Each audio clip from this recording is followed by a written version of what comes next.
Bonjour, à la une des parutions de la presse sénégalaise de ce jeudi 13 décembre 2018, commençons par l'Observateur, l'Obs qui parle de la grande muette face à deux décisions majeures.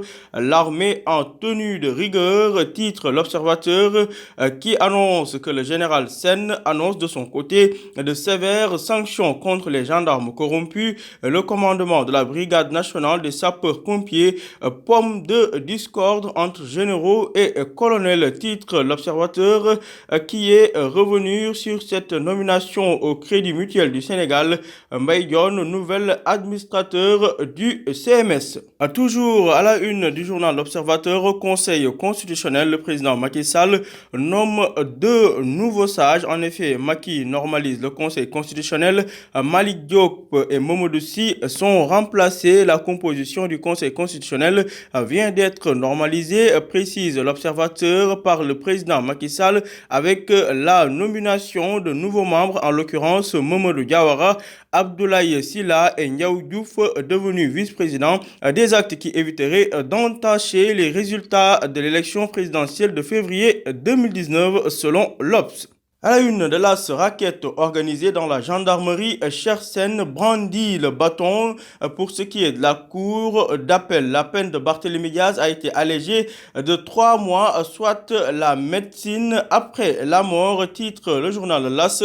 Présidentielle 2019, le CNRA arme les journalistes pour un traitement équilibré de l'information.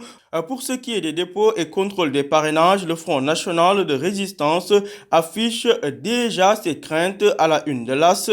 Droits et devoirs des détenus, immersion dans les prisons du Sénégal. Le professeur Abdounian, de son côté, chef du service néphrologie de l'hôpital d'Al Diam, de dire que 650 000 Sénégalais souffrent d'insuffisance rénale sans le savoir. Dans sa parution du jour, le journal Enquête revient sur la modification de la carte électorale des électeurs dans l'incertitude. En effet, le ministre de l'Intérieur a jusqu'au 24 janvier 2019 pour arrêter la carte électorale et la publier. 29 départements sont concernés sur 45.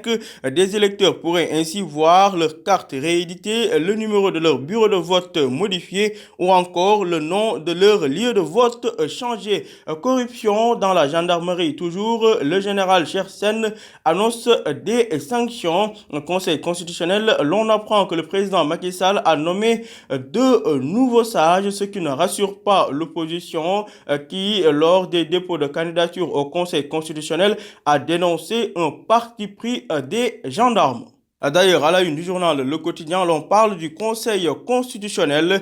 Macky crée deux nouveaux sages, titre mes confrères. Abdoulaye Sylla et Mohamed Diawara complètent ainsi la liste. Toujours pour ce qui est de la corruption dans la gendarmerie, le haut commandement annonce des sanctions fermes. À la page 3 du journal Le Quotidien, compétition de handball battue en finale par les Angolaises. Les Lions du Sénégal tombent les armes à la main, nous dit le quotidien. À la une du Témoin quotidien, mes confrères s'interrogent sur le Conseil constitutionnel, institution inféodée à tous les régimes. Faut-il brûler le Conseil constitutionnel? Point d'interrogation. Parlons médecine à présent à la une du Témoin quotidien. 15 ans après leur séparation chirurgicale, les sœurs siamoises de Yoff ont grandi. Les détails à lire, page 6 du même journal, qui revient également sur le cas Karim Wade. Après plusieurs mois de réclamation, Karim Wade a enfin obtenu sa carte d'identité biométrique. À la une de Libération, la gendarmerie élucide une rocambolesque affaire de vengeance pornographique. Un militaire du camp de Thiès cueilli. En effet, largué par sa copine Eugène, le présumé coupable envoie sa vidéo haute dans laquelle elle faisait la stripteaseuse habillée dans son uniforme au site Cinéporno. Document exclusif à lire, page 5 de Libération. Fiabilisation du réseau de transport et distribution d'énergie sans 129,223 milliards pour 6 millions de bénéficiaires.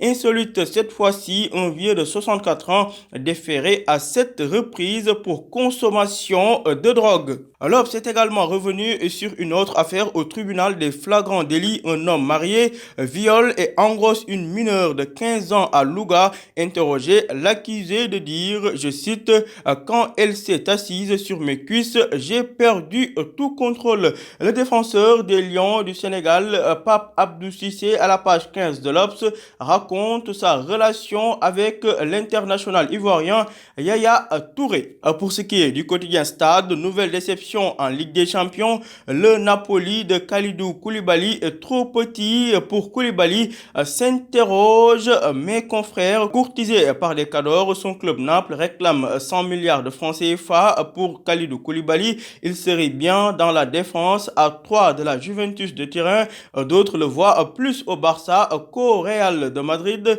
But soccer CAN 2018 demi-finale, Sénégal face au Maroc pour une 6e finale. Handball Coupe d'Afrique dames, l'Angola sacré, le Sénégal s'incline avec les honneurs. À vos journaux et bonne lecture.